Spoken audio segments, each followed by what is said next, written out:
Hello student, कैसे हैं आप सभी लोग। आई होप आप लोग अच्छे होंगे, पढ़ाई कर रहे होंगे। तो फ्रेंड्स, मनायर स्टडी में आप सभी का स्वागत है। तो आज की इस वीडियो में हम चैप्टर 11 को स्टार्ट करेंगे। तो यहाँ पर आप देख सकते हैं त्रिविमीय ज्यामिति, 3 डायमेंशनल ज्योमेट्री। तो फ्रेंड्स, इसमें जो आपकी प्रश्नावली 11.1 है वो फ्रेंड्स काफ़ी छोटी एक्सरसाइज है। तो आज की इस वीडियो में उसे हम कंप्लीट कर लेंगे।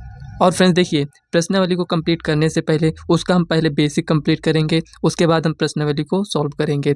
और फ्रेंड्स 11.2 जो है तो फ्रेंड्स वो थोड़ा बड़ी एक्सरसाइज है, तो उसके पहले का जितना भी बेसिक होगा उसे पहले कंप्लीट करेंगे, उसके बाद हम एक्सरसाइज को सॉल्व करेंगे। और अगर आपने इसके पहले की वीडियो को नहीं देखा है तो आप चैनल के प्लेलिस्ट में जाकर एक तरफ से वीडियो को देख सकते हैं। तो जैसा कि फ्रेंड्स यहाँ पर देख सकते हैं त्रिविमीय ज्यामिति।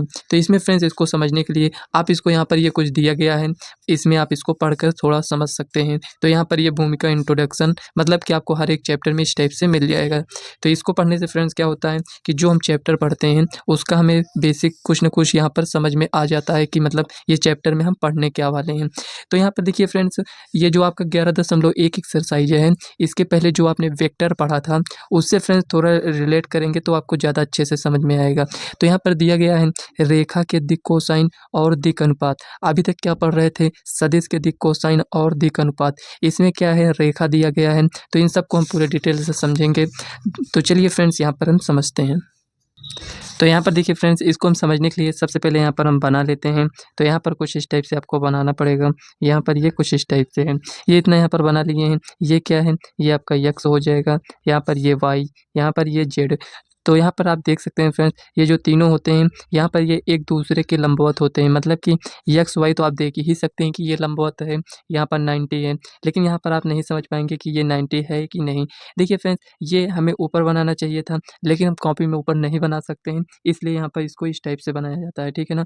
तो यहाँ से हम मान लेते हैं कि ये कुछ इस टाइप से ये गया है, और इसमें ये कोई बिंदु है, इस बिंदु को हम नेम देते हैं यक्स वाई और जेड, ठीक है। इस बिंदु का हम नेम यहाँ पर ये दे दिए हैं यक्स वाई जेड, और ये क्या है, ओ है।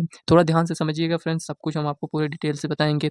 अब देखिए फ्रेंड्स, ये जो यहाँ पर ये इतना ये है ओपी, इसको हम वेक्टर मान लेते हैं। चलिए इसको हम आर वेक्टर मान लेते हैं, ठीक है ना। तो ये आर वेक्टर यक्स अक्ष से कितना कोण बना रहा है, तो आप कहेंगे अल्फा। और यहाँ पर वाई अक्ष से कितना कोण बना रहा है, तो आप कहेंगे यहाँ पर बीटा। ये हो गया। और यहाँ पर ये जेड अक्ष से कितना बना रहा है, तो यहाँ पर ये गामा बना रहा है, तो यहाँ पर ये गामा। ये हो गया। अब देखिए फ्रेंड्स, यक्स अक्ष से अल्फा, और यहाँ पर वाई अक्ष से बीटा, और यहाँ पर जेड अक्ष से गामा। तो ये तो फ्रेंड्स आप जानते होंगे ना, यक्स अक्ष में आई कैप, वाई अक्ष में यहाँ पर जे कैप। ये तो आप पहले से भी पढ़ कर आए हैं। तो इसमें जेड अक्ष में के कैप हो जाएगा। तो ये हो गया। ये केवल दिशा को रिप्रेजेंट करता है, इसका मैग्नीट्यूड कितना होता है, 1 होता है। ये हो गया। अगर हम यहाँ पर पूछें कि रेखा की दिक् कोसाइन क्या होगा, तो यहाँ तो अभी हम वेक्टर बनाए हैं, ठीक है, वेक्टर ही मान लेते हैं इसको कुछ देर के लिए। यहाँ पर ये वेक्टर, तो यहाँ पर लिखेंगे, तो यहाँ पर लिखेंगे आर वेक्टर की दिक्कोज्या, दिक्कोज्या मतलब कि डायरेक्शन कोसाइन, दिक्कोज्या। तो यहाँ पर आर वेक्टर की दिक्कोज्या क्या होता है, तो आप कहेंगे कॉस अल्फा, कॉस बीटा, और यहाँ पर ये कॉस गामा हो जाएगा। यही है, कॉस अल्फा को आप क्या लिखते थे, यल, कॉस बीटा को यम, कॉस गामा को यन, कुछ इस टाइप से लिखते थे। देखिए फ्रेंड्स, अभी इसको आप रिलेट करिए, उसके बाद जब हम आगे बताएंगे तो आपको थोड़ा ज़्यादा अच्छे से समझ में आएगा। तो यहाँ पर आर वेक्टर की दिक्कोज्या कितना हो गया, cos alpha, cos beta, cos gamma. Cos alpha को यल, कॉस बीटा को यम, कॉस गामा को यन। अभी तो आपको समझ में आ रहा होगा कि ये तो हम पढ़ चुके हैं। तो फ्रेंड्स वही यहाँ पर बता रहे हैं, जो आप पढ़ चुके हैं उसी से रिलेट कर यहाँ पर हम आपको बताएंगे। तो इतना फ्रेंड्स आपको अगर समझ में आ गया है तो थोड़ा आगे बढ़ते हैं। तो देखिए फ्रेंड्स, आप ये भी जानते हैं कि L square plus M square plus N square equal to क्या होता है, 1 होता है। L square plus M square plus N square equal to 1 के बराबर होता है। मतलब कि cos square alpha plus cos square beta plus cos square gamma किसके बराबर होता है, 1 के बराबर होता है। ये हो गया। लेकिन ये सब किस में है फ्रेंड्स, तो आप कहेंगे ये सब वेक्टर में ऐसा होता है। यहाँ पर हम क्या पढ़ेंगे, रेखा के बारे में, मतलब कि रेखा की दिक्कोज्या और रेखा की दिक् अनुपात पढ़ेंगे। ये जो यहाँ अल्फा बनाता है ये दिक् कोण है आपके, अल्फा बीटा गामा ये दिक् कोण होते हैं, ठीक है ना। तो इतना आपको समझ में आ गया। तो चलिए हम रेखा का पढ़ते हैं। यहाँ पर क्या हो जाएगा, कुछ भी डिफरेंस नहीं है फ्रेंड्स। देखिए रेखा क्या होता है, ऐसे आप इसको समझ लीजिए, यहीं से थोड़ा सा रफली इसको समझिए। मान लेते हैं ये रेखा है, ठीक है ना, ये रेखा है। ये कहाँ पर है, अंतरिक्ष में है। तो ऐसे मानकर आप चलिए यहाँ पर कि ये अंतरिक्ष में खींचा गया है। तो क्या इसको हम इस साइड बढ़ा सकते हैं? तो आप कहेंगे रेखा है, इसको आप इस साइड भी बढ़ा सकते हैं, इस साइड भी बढ़ा सकते हैं। मतलब कि इसका मैग्नीट्यूड तो निश्चित तो है नहीं कितना इसको हम बढ़ाएंगे, इसको हम जितना चाहें उतना इसको हम बढ़ा सकते हैं। रेखा है तो इसकी डायरेक्शन कितना हो गया, तो आप कहेंगे 2 डायरेक्शन हो गया, एक चाहे हम इधर बढ़ाएं या फिर इधर बढ़ाएं। तो यहाँ पर ये 2 हो गया, लेकिन वेक्टर में क्या होता है, एक ही दिशा होगी, या तो इस साइड करिए या तो इस साइड, मतलब चाहे जिधर आप करेंगे लेकिन एक ही दिशा होगी। तो इसमें क्या होता है, cos alpha, cos beta, cos gamma होगा। लेकिन यहाँ पर इसको हम दोनों तरफ बढ़ा सकते हैं। तो इसमें क्या हो जाएगा, तो लिखेंगे, देखिए मैं इसमें क्या है, अल्फा है ना, तो इसमें क्या हो जाएगा, रेखा की दिक्कोज्या, रेखा की दिक्कोज्या। जो आप इससे पहले पढ़ कर आए हैं सेम उसी टाइप से, थोड़ा सा डिफरेंस है बस। रेखा की दिक्कोज्या क्या हो जाएगा, यहाँ पर ये जो अल्फा बना रहा था, ये जो अल्फा यहाँ पर बना रहा था, इसमें से ये पूरा कितना, जैसे ये कोई रेखा है तो इसमें ये कितना कोण बनेगा, यहाँ पर ये 180 बनेगा। तो एक अगर अल्फा है तो यहाँ से अगर हमें इसको ज्ञात करना हो तो हम 180 में, मतलब कि पाई में से अल्फा को माइनस कर देंगे, तो वही यहाँ पर लिखेंगे। तो यहाँ पर देखिए कॉस अल्फा है तो इसको हम लिखेंगे कॉस, यहाँ पर हो जाएगा पाई माइनस अल्फा, और यहाँ पर कॉस पाई माइनस बीटा, और यहाँ पर कॉस पाई माइनस गामा हो जाएगा।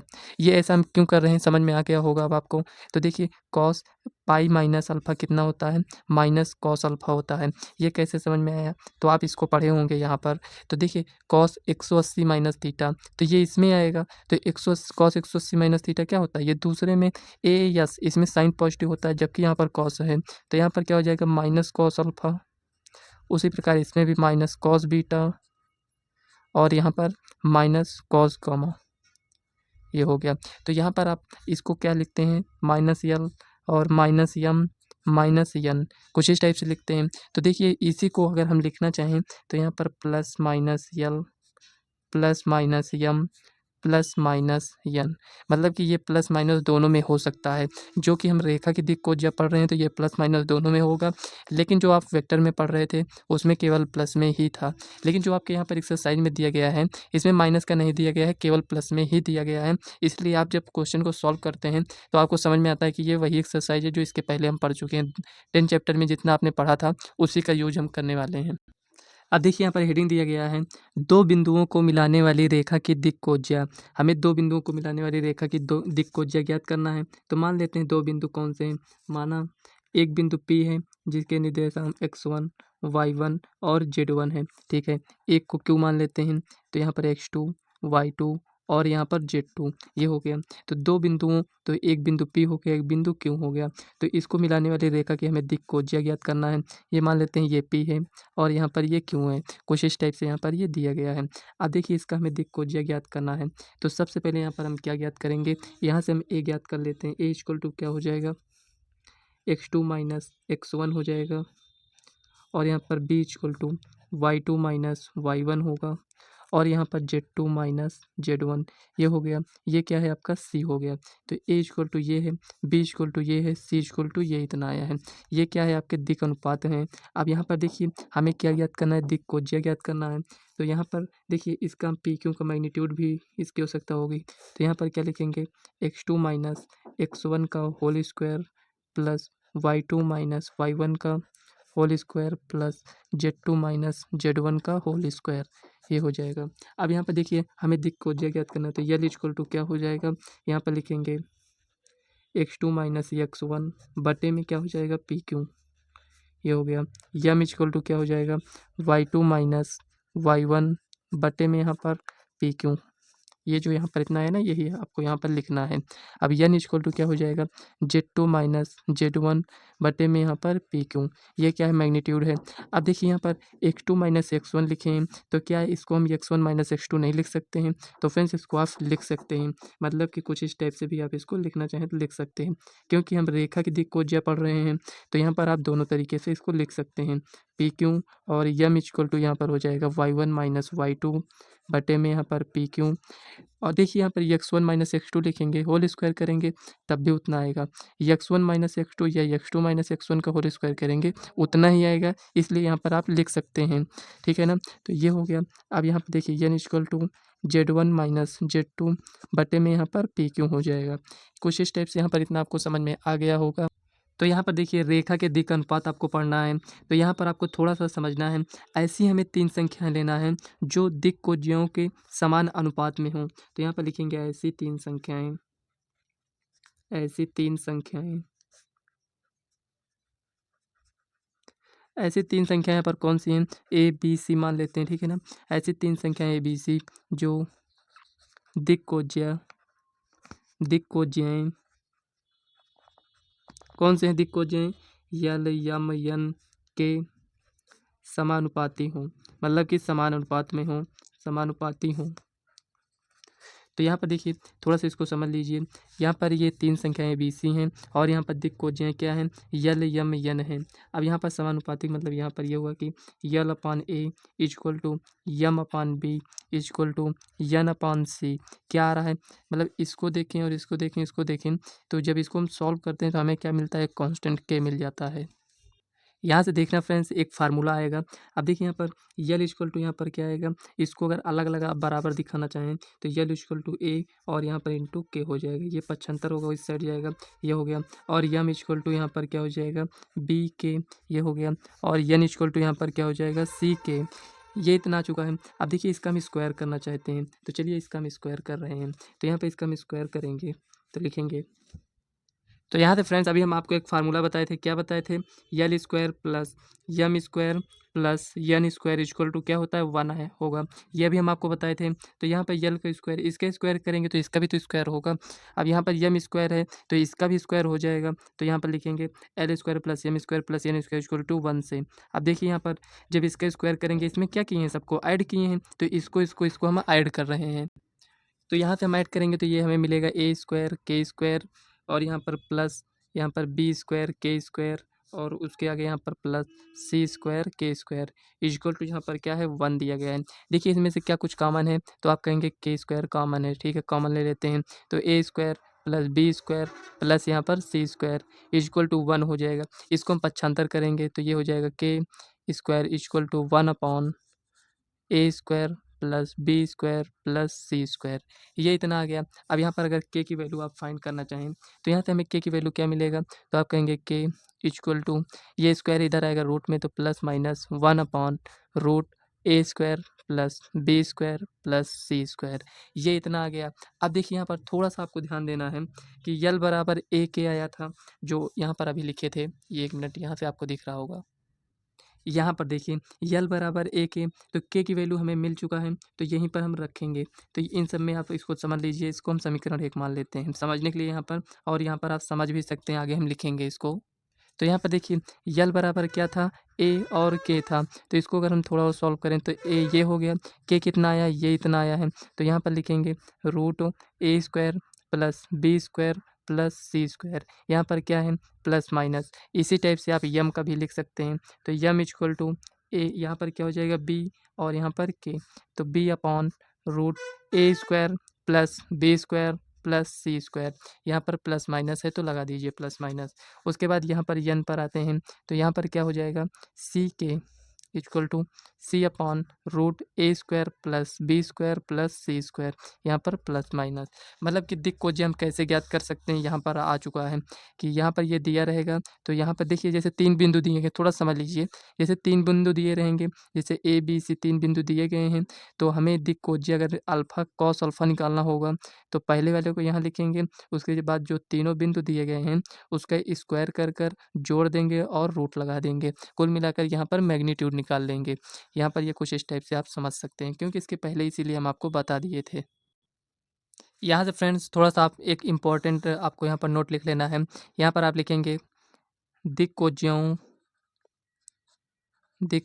के दिक् को ज्यों के 2 सेट हमें प्राप्त होता है, लेकिन किसी रेखा के दिक् अनुपात हमें अनंत मिलते हैं, ठीक है ना।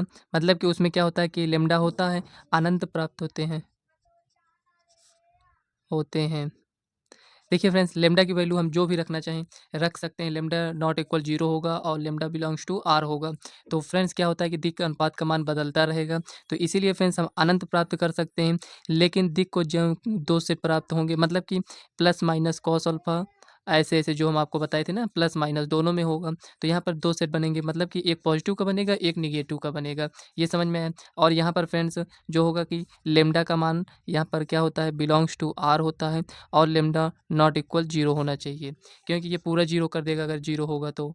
आर में से हम किसी भी वैल्यू को ले सकते हैं, लेकिन 0 हमें नहीं लेना है। और देखिए यहाँ पर कोई भी वैल्यू लेंगे तो उससे फ्रेंड्स हमें क्या होगा, अलग अलग मान मिलेगा। तो इससे फ्रेंड्स हमें अनंत मान प्राप्त होंगे। तो इसको आपको थोड़ा सा ध्यान में रखना है, ठीक है ना। ये है। अब देखिए फ्रेंड, दो रेखाओं के बीच का कोण अगर हमें ज्ञात करना हो, और यहाँ पर देखिए दो वेक्टर दिए गए हों।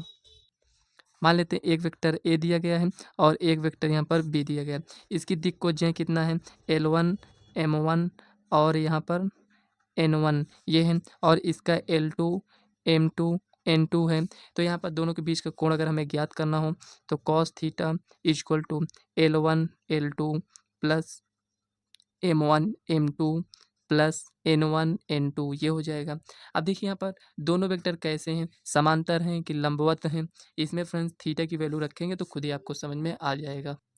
तो जब फ्रेंड्स यहाँ पर दोनों वेक्टर एक दूसरे के लंबवत होंगे, मतलब 90 का बनेगा, तो cos 90 का मान कितना होता है, 0। मतलब कि L1 L2 plus M1 M2 plus N1 N2 का मान, अगर मतलब थोड़ा सा आपको यहाँ पर ध्यान देना है फ्रेंड्स, कि जैसे दिक् को जे आपने इसका ज्ञात कर लिया, इसका ज्ञात कर लिया।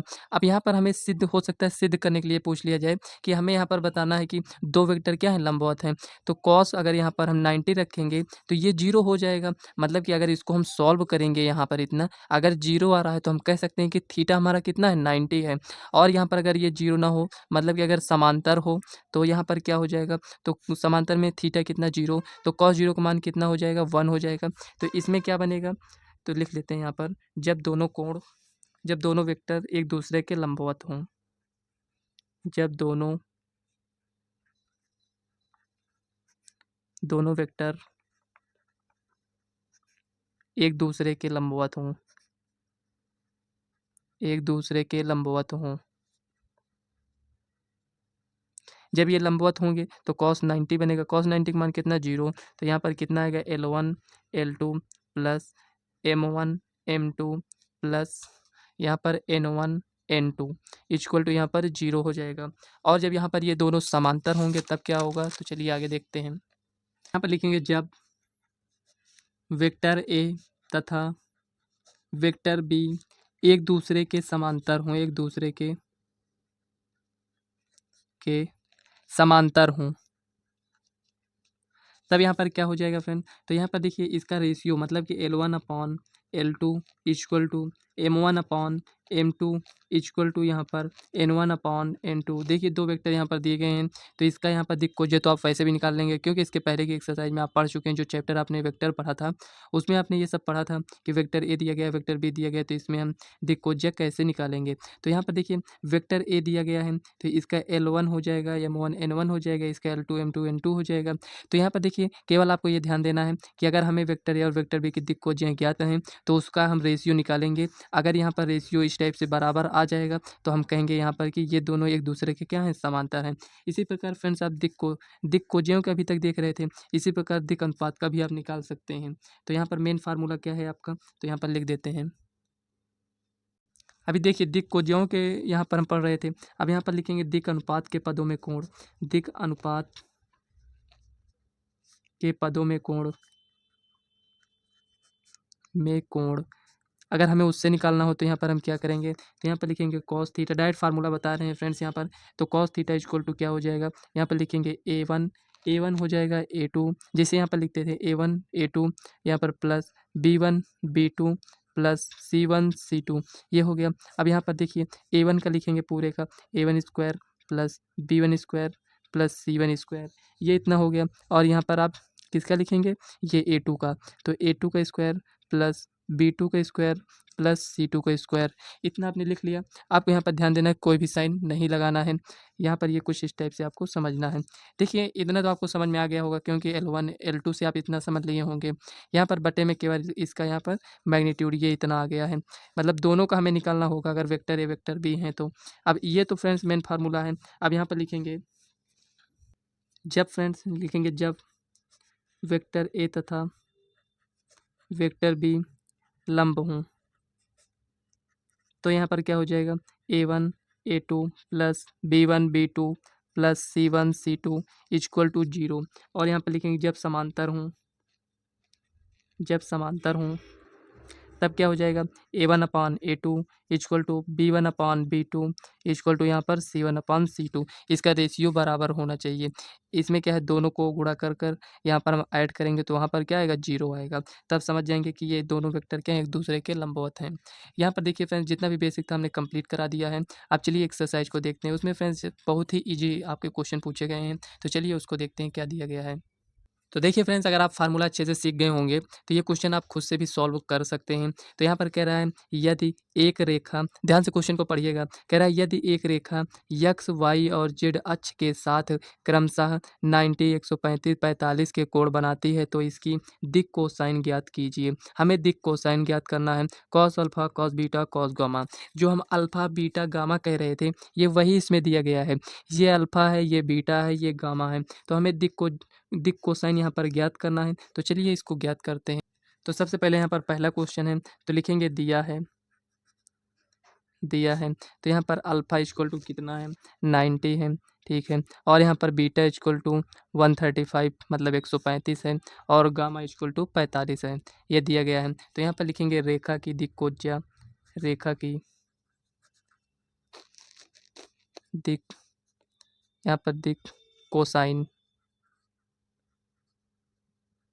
ये हो गया।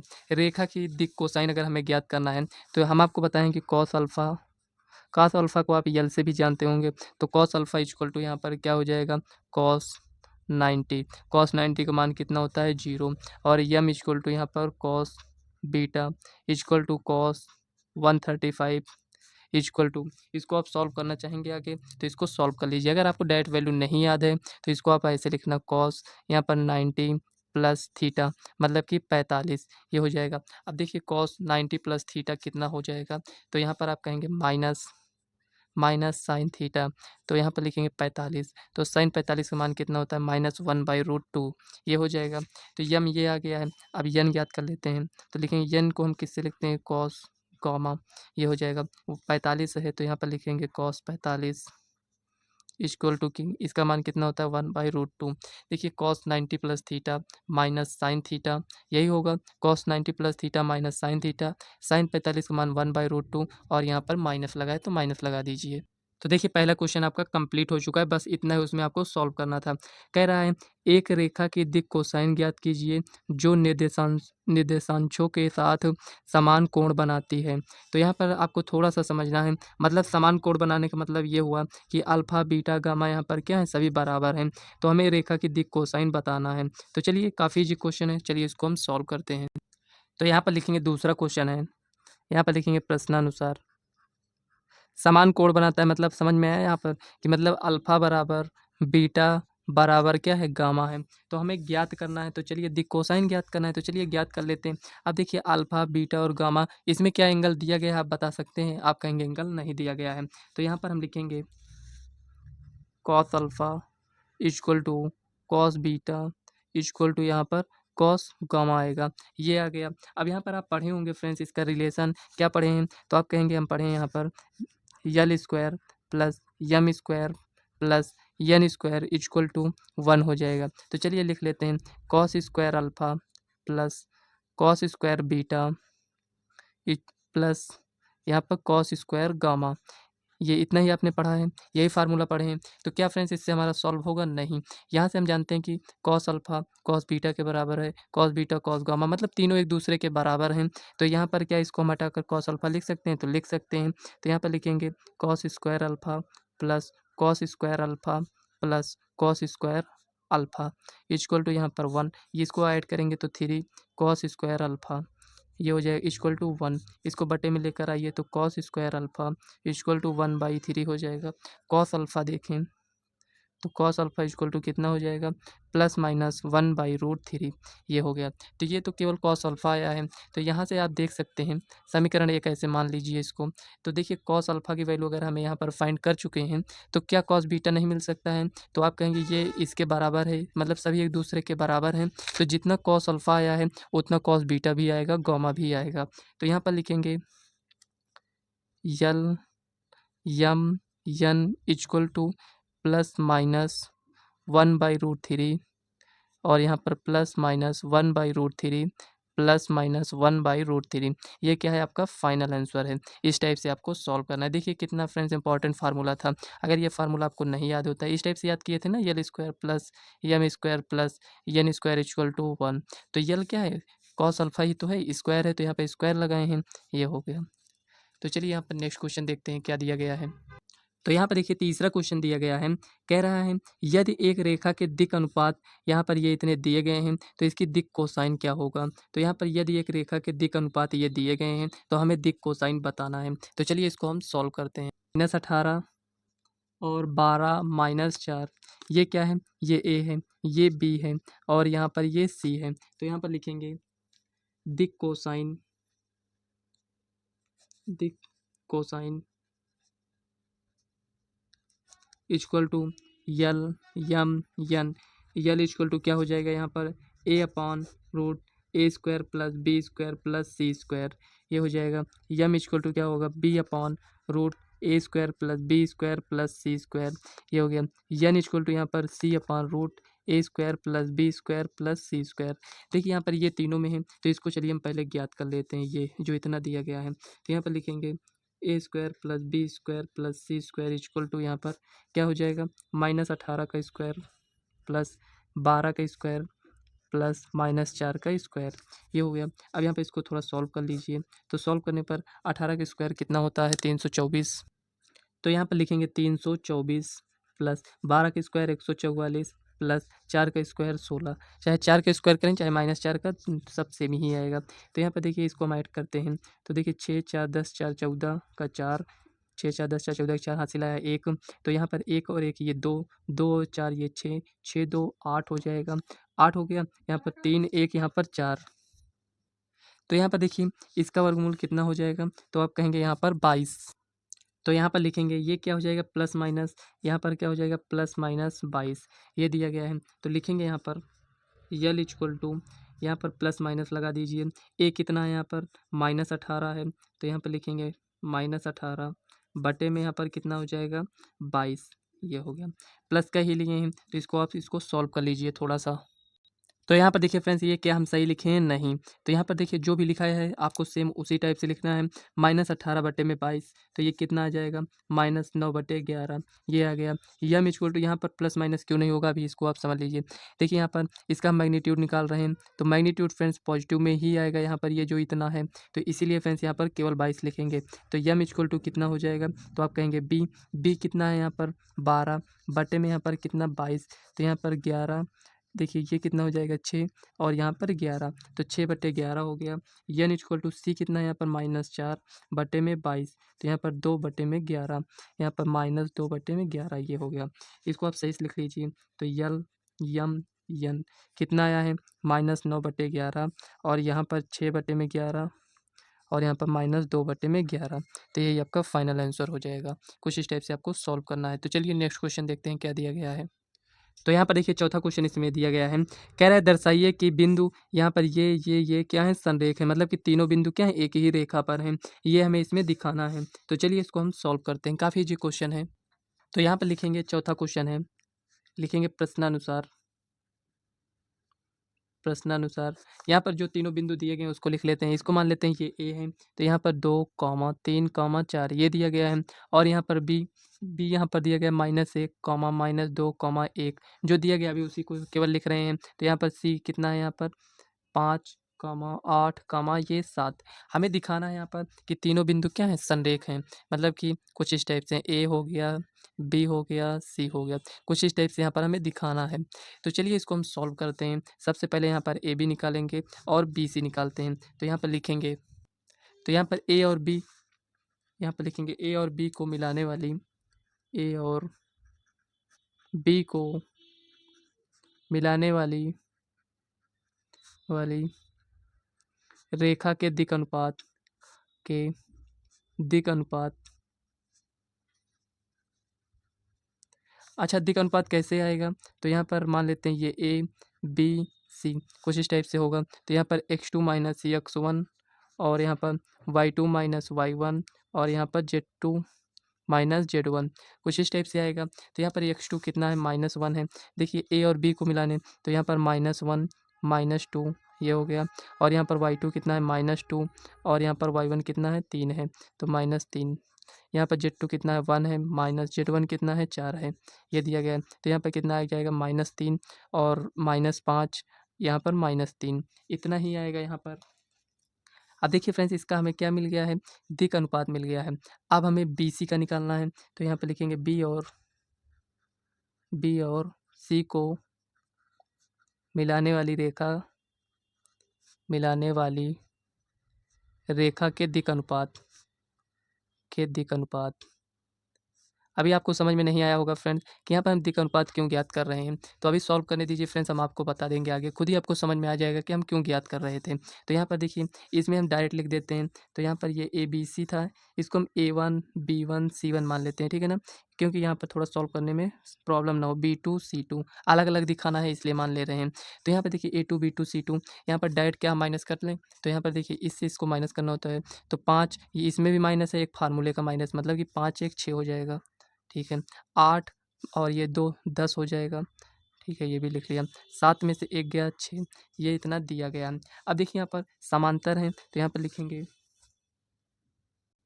इसको चेक कर रहे हैं फ्रेंड्स, क्या इसका दिक् अनुपात क्या है यहाँ पर, क्या इसमें ये जो दिया गया है, क्या इसकी रेशियो यहाँ पर सेम है। तो मतलब कि A1/A2 equal to B1/B2 equal to यहाँ पर C1/C2, क्या ये कुछ इस टाइप से है। तो लिखते हैं -3/6 इक्वल टू यहाँ पर -5/10 और यहाँ पर -3/6। इसको हम सॉल्व करेंगे, तो यहाँ पर 3 दूना 6 मतलब -1/2 ये आया। और यहाँ पर ये इसको सॉल्व करेंगे, तो इसमें भी -1/2, इसको सॉल्व करेंगे तब भी -1/2 आया है।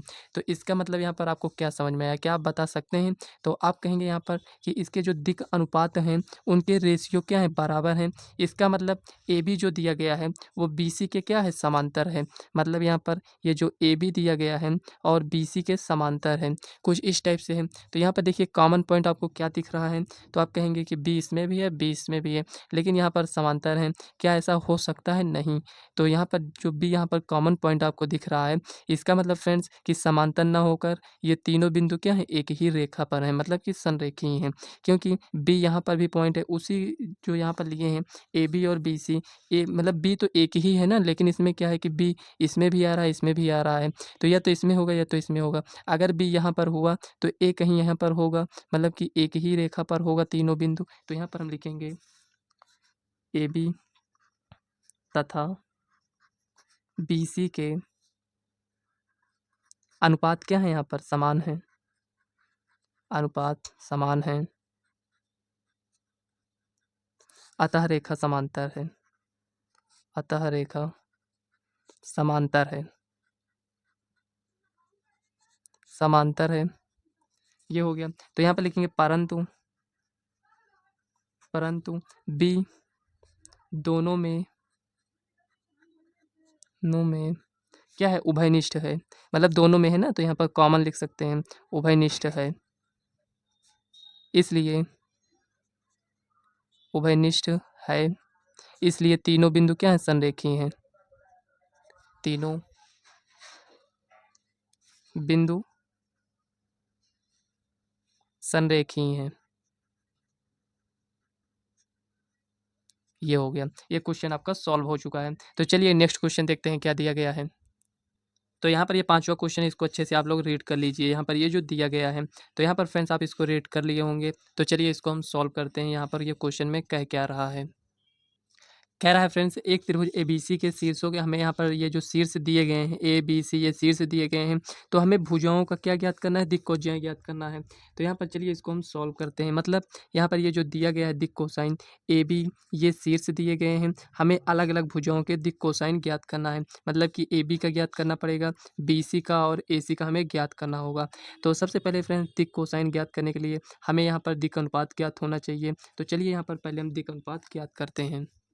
तो यहाँ पर सबसे पहले ए बी का ज्ञात करते हैं। तो यहाँ पर ये पांचवा है दिया है, ये हो गया। तो यहाँ पर ए बी रेखा के दिक् को अनुपात, ए बी रेखा के दिक् अनुपात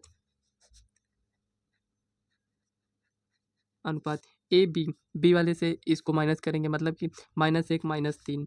तो यहाँ पर हो जाएगा, यहाँ पर लिखेंगे -1 -3 ये हो गया।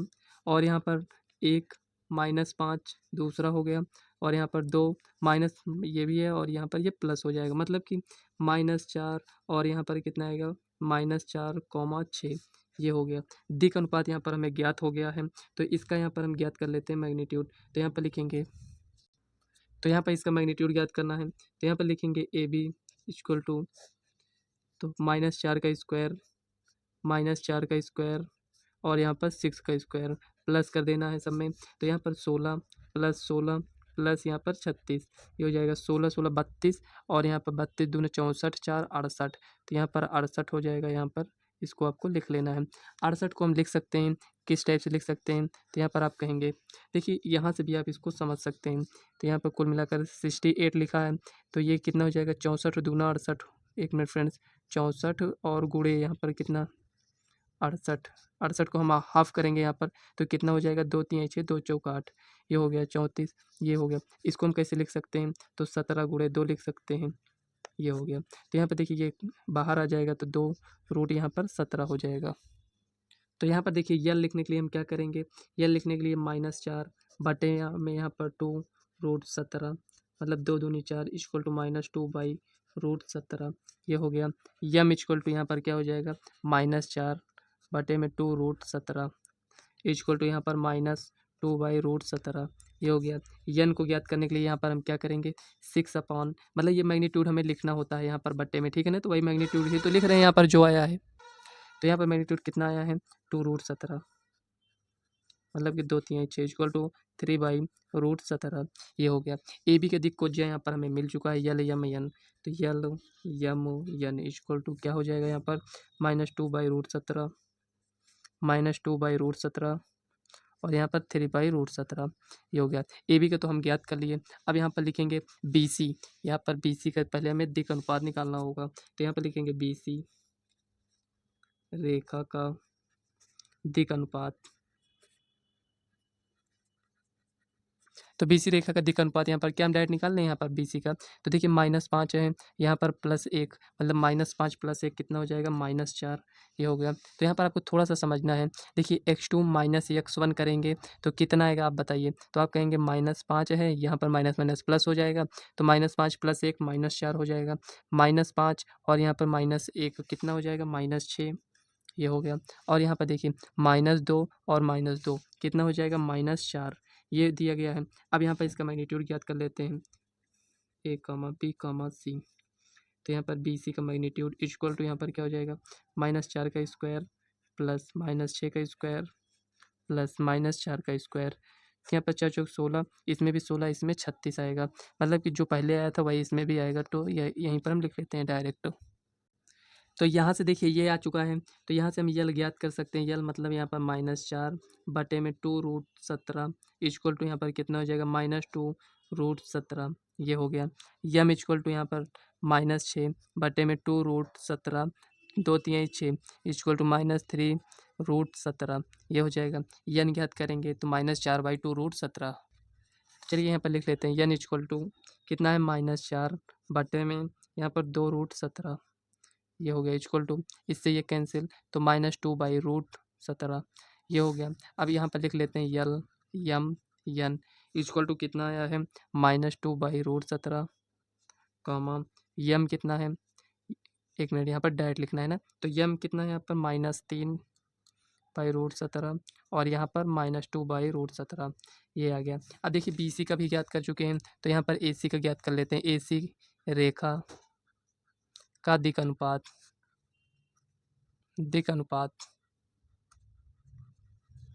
तो AC रेखा का दिक् अनुपात अगर हमें ज्ञात करना है तो AC -5 -3 -8 हो जाएगा। अब आपको समझ में आ गया होगा, यहाँ से आप समझ सकते हैं AC, इससे इसको माइनस करिए, -5 -3 -8, इससे इसको माइनस करेंगे तो -5 -5 कितना हो जाएगा, -10, -2 + 4, तो -2 + 4 कितना हो जाएगा, 2 होगा। तो यहाँ देखिए, यहाँ पर भी माइनस है और यहाँ पर भी है, तो -2 एक फार्मूले का माइनस, तो इसको प्लस कर देगा, तो 4 में से 2 गया, कितना आएगा, 2 आएगा।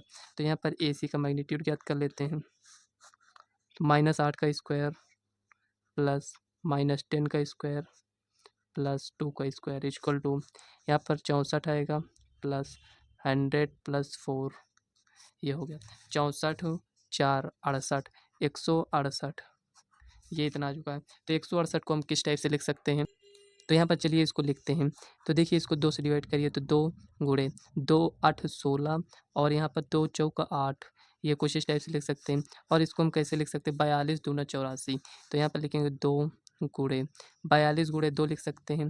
तो 42 गुणे 2 को हम क्या लिख देंगे, 21 गुणे 2 42 गुणे 2, ये हो गया। मतलब कि यहाँ पर 21 दूना 42 दूना 84, 84 को भी कुछ इस टाइप से लिख सकते हैं। तो देखिए ये इसका पेयर बन रहा है, तो 2 रूट, यहाँ पर देखिए 3 सतह का स्क्वायर नहीं बन पाएगा, तो यहाँ पर इसको हम कुछ इस टाइप से इतना लिखा रहने देते हैं, 42 आएगा, ये हो गया। अब यहाँ पर लिखेंगे A, B, C equal to A कितना है, -8 बटे में यहाँ पर रूट कितना हो जाएगा, 42, और यहाँ पर -10 बटे में 2 रूट 42 और यहाँ पर 2 बटे में 2 रूट 42। तो थोड़ा इसको और आप सॉल्व कर लीजिए, 1 मिनट, यहाँ पर 2 है ना, तो यहाँ पर 2 लिख दीजिए। 2 चौका 8 मतलब कि -4 बटे में 42, ये हो गया। और इसमें देखिए 2 पंचे 10 -5 बटे में 42, इससे इसको कैंसिल करेंगे तो यहाँ पर ये हो जाएगा 1/√42। तो यहाँ पर देखिए फ्रेंड्स, ये इतना आया, यही आपका फाइनल आंसर हो जाएगा। अगर देखिए हो सकता है आपका आंसर ये मैच ना करे, तो यहाँ पर ये जो दिक् अनुपात यहाँ पर निकाले हैं, इसको आप दूसरे टाइप से भी निकाल सकते हैं। मतलब कि यहाँ पर CA कर निकाल सकते हैं, मतलब यहाँ से CA, इससे इसको आप माइनस करेंगे तो यहाँ पर कितना हो जाएगा, इसको हम या कर लिख दे रहे हैं ताकि आप लोगों को समझ में आए। देखिए हम AC निकाले हैं, यहाँ पर अगर आप CA निकालेंगे तो C और A से माइनस करिए 3, इसमें माइनस पहले से, तो ये प्लस हो जाएगा, तो यहाँ पर ये 8 हो जाएगा, ठीक है ना। अब यहाँ पर देखिए इसमें 5 है और ये +5 कितना हो जाएगा, 10 हो जाएगा, ये हो गया। अब यहाँ पर देखिए -4 है और यहाँ पर ये +2, -4 + 2 कितना हो जाएगा, -2। इससे अगर आप निकालेंगे तो आंसर दूसरा आएगा, इससे निकालेंगे तो आंसर दूसरा आएगा, तो ये आपको इसमें ध्यान देना है। तो फ्रेंड्स, ये आपका फाइनल आंसर आ चुका है। आपको आंसर मैच करना है तो आप इससे यहाँ पर निकाल सकते हैं। अगर इससे दिया गया होगा तो ये आपका आंसर सही है, अगर इससे दिया गया होगा तो आप इसको सॉल्व कर लीजिएगा। केवल डिफरेंस आएगा यहाँ पर, प्लस माइनस में ही डिफरेंस आएगा केवल, बस। तो देखिए फ्रेंड्स, ये क्वेश्चन आपका सॉल्व हो चुका है और ये एक्सरसाइज भी आपकी कंप्लीट हो चुकी है। जहाँ कहीं भी कोई डाउट हो आप कमेंट कर पूछ सकते हैं। तो वीडियो कैसी लगी कमेंट कर आप ज़रूर बताइएगा। वीडियो पसंद आए तो वीडियो को लाइक व चैनल को सब्सक्राइब कर लीजिएगा ताकि आने वाले वीडियो का नोटिफिकेशन आप तक सबसे पहले पहुँचे। तो चलिए फ्रेंड्स, मिलते हैं नेक्स्ट वीडियो में, तब तक के लिए बाय।